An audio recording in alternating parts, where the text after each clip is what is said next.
제가 피규어도 많이 샀지만 관련 책도 많이 샀어요. 퍼즐도 있었네. 아우, 퍼즐을 언제 하냐. 에반게리온, 정말 매력적인 작품이죠. 저도 이 매력에 빠져서 에반게리온 피규어를 자주 구매하곤 했었는데요. 평소처럼 장식장을 둘러보다가 촬영하지 않은 피규어들이 눈에 들어왔습니다. 가만 생각해보면 촬영할 신제품들은 계속 출시되고, 아무래도 에반게리온 하면 플러그 슈트다 보니 그 제품들 위주로 촬영을 하게 되어 이 녀석들은 자연스럽게 뒤로 밀려버렸던 거죠. 그렇다고 그냥 넘길 수는 없잖아요. 그래서 오늘은 미처 다루지 못했던 에반게리온 피규어 몇 점을 한 번에 살펴보려고 합니다.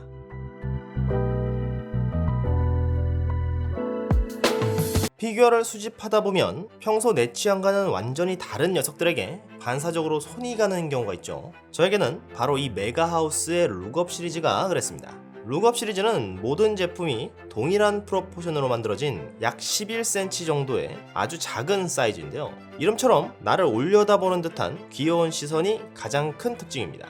움직일 수 있는 목관절을 이용하면 다양한 방향을 바라볼 수 있는데, 어딘가에 올려두고 전시했을 때 나를 바라보는 모습이 생각보다 신선하고 중독성이 강했습니다. 그리고 이 시리즈는 단품보다는 여러 개, 흔히 말하는 떼샷으로 전시했을 때 진정한 매력이 살아납니다. 그래서 이 시리즈의 신제품이 출시될 때는 관련 캐릭터를 동시에 출시하고 있죠. 이때 캐릭터들을 세트로 묶어서 판매하는 경우가 있는데, 이 세트 상품에는 특전으로 캐릭터 이름이 새겨진 방석을 증정합니다. 방석에 앉은 모습이 귀엽긴 하지만 무게중심이 불안정하다는 단점이 생겨 머리가 무거운 캐릭터는 쉽게 넘어지기도 합니다. 그런 경험을 하다 보니 저는 방석의 실용성에 의문이 들어 나중에 출시된 레이와 아스카를 구매할 때는 방석이 필요하지 않다고 판단해 개별 제품으로 구매했던 기억이 납니다. 가격은 신품 기준으로 보통 4만원 전후로 책정되어 크기에 비해 다소 비싸게 느껴지지만 높은 가격대인 만큼 도색으로 표현된 부분이 많고 그 수준도 상당히 양호한 모습을 보여줍니다. 거기다 동일한 프로포션으로 만들어져 있으면서도 캐릭터마다 고유한 특징을 담아낸 세부적인 표현은 너무나도 매력적인데요. 신지는 무난한 검은 머리에 단정한 모습, 착해 보이는 온화한 미소가 인상적이고, 카오루는 요란하고 독특한 헤어스타일과 바지를 신발 속에 넣는 개성 넘치는 스타일의 여유로운 표정을 담고 있습니다. 아스카는 상징적인 양갈래 머리와 머리띠, 귀여운 스트랩 슈즈로 활동적이고 당당한 매력을, 표정도 좋죠. 레이는 차분한 하늘색 단발머리에 얌전한 흰색 신발, 호기심 가득한 표정으로 캐릭터의 분위기를 완벽히 표현했습니다. 가격이 다소 높기는 하지만 충분히 추천할 만한 제품이고, 세일 중인 제품을 구매할 수 있다면 더 좋은 선택이겠죠. 메가하우스의 룩업 시리즈였습니다.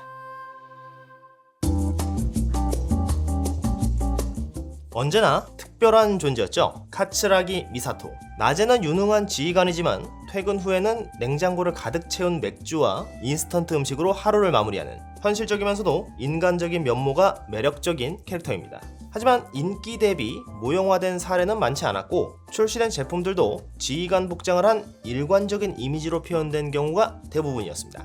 그런데 이번에는 완전히 다른 모습으로 등장했습니다. 쓸데없이 노출도가 높은 청팬츠와 목이 늘어난 노란 티, 그리고 맥주 캔을 손에 든 편안한 모습이었죠. 이런 모습으로 스케일 피규어가 제작된 적이 없었기 때문에 출시 소식을 들었을 때 저의 기대치는 상당히 높았습니다. 하지만 출시된 제품을 살펴보니 기대한 만큼의 만족감은 없었는데요. 그 포인트가 무엇인지 이야기해보겠습니다. 이 제품은 2024년 10월 출시된 제품으로 메가하우스 갈즈 시리즈의 두 번째 미사토 피규어입니다. 첫 번째 모델인 버전 1은 2022년 6월에 출시되었으며, 미사토와 신지가 등장했던 노트북 광고 이미지를 모티브로 제작된 제품이었죠. 깔끔한 조형과 에너지 넘치는 분위기가 마음에 들어 당시에 저는 이 제품을 살펴보며 높은 평가를 했었습니다. 이 경험 덕분에 미사토의 일상적인 모습을 담은 버전 2에 대한 기대도 자연스럽게 커졌죠. 스케일은 7분의 1, 미사토의 전체 높이는 약 18cm, 펜펜은 약 8cm 정도입니다.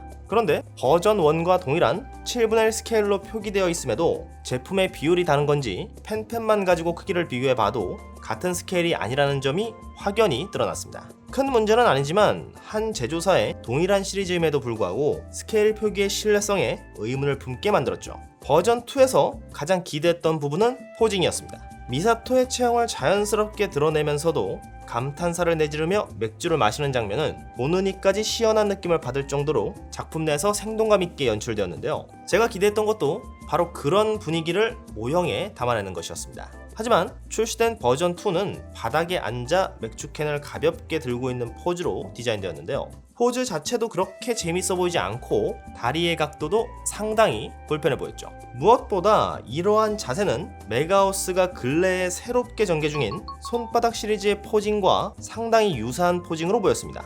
그래서인지 독창적인 조형이라기보다는 손바닥 시리즈의 조형을 7분의 1 스케일로 확장하고 디테일을 보강한 후 투명 베이스를 포함시켜 억지로 출시한 듯한 느낌이 강했습니다. 심지어 베이스는 어떠한 고정장치도 없죠. 이런 식으로 설계할 거였다면 적어도 자석 기믹을 포함시켜 제품이 고정되게끔 해줘야 했습니다. 이 점은 완성도의 아쉬움을 넘어 성의가 부족하다는 생각이 들 정도로 실망스러웠습니다. 도색은 메가하우스답게 전체적으로 안정적이며 피부 표현 또한 부드럽게 마감되었고, 특히 미사토의 머리카락 조형은 적당한 볼륨감과 결을 살린 조형으로 포니테일이 안정적인 포인트로 자리 잡았습니다. 그리고 펜펜의 디테일, 가볍게 지나칠 수 없죠. 비교적 작은 크기지만 깃털의 질감과 백팩 표현이 잘 되어 있습니다.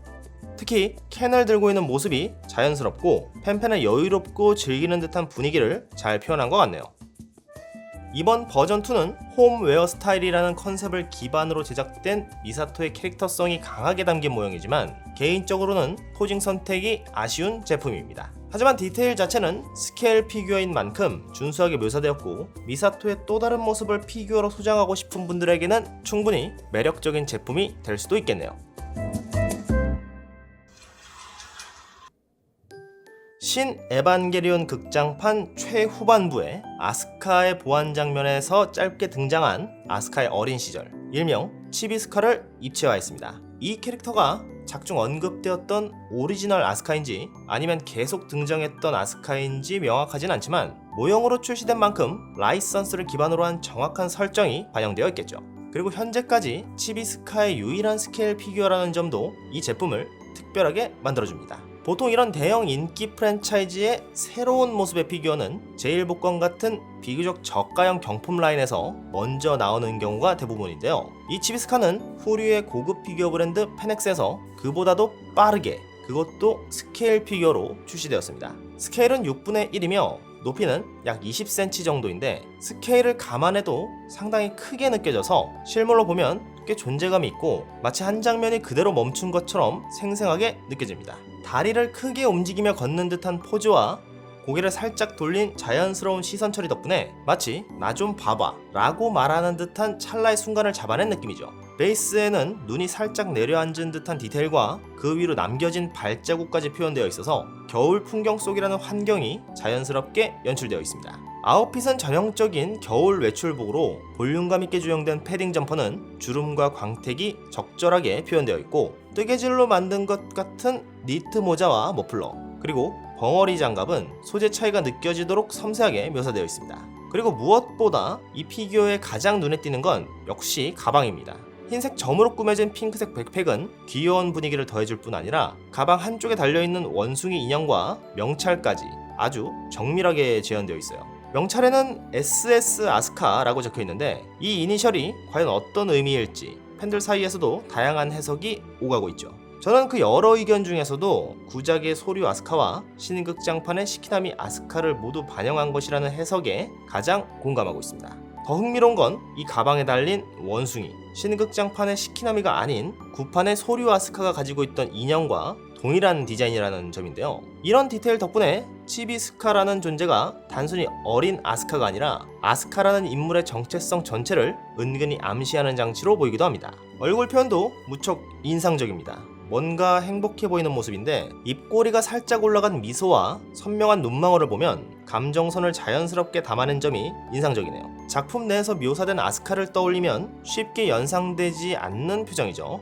하지만 저는 결국엔 아스카도 이런 표정을 지을 수 있을 거라 생각합니다. 치비스카라는 캐릭터가 가진 미묘한 정체성과 희소성을 고려했을 때 이 피규어는 단순한 귀여움 이상의 의미를 지닌 제품이라고 생각됩니다. 겨울 감성을 가득 담은 옷차림, 자연스러운 동작, 섬세한 조형, 그리고 의미심장한 가방의 디테일까지 아스카의 팬이라면 한 번쯤 주목해볼 만한 피규어라고 생각합니다. 오늘은 이렇게 미처 소개하지 못했던 에반게리온 피규어 3종을 함께 살펴봤습니다. 앞으로도 이런 식으로 주제를 정해서 여러 개의 피규어를 모아 소개하는 방식도 시도해볼 생각이에요. 오늘은 제가 말이 좀 많았던 것 같네요. 다음 영상에서는 조금 더 담백하게 이야기해보겠습니다. 구독과 좋아요 부탁드리고요. 그럼 가보겠습니다. 은덕이었습니다.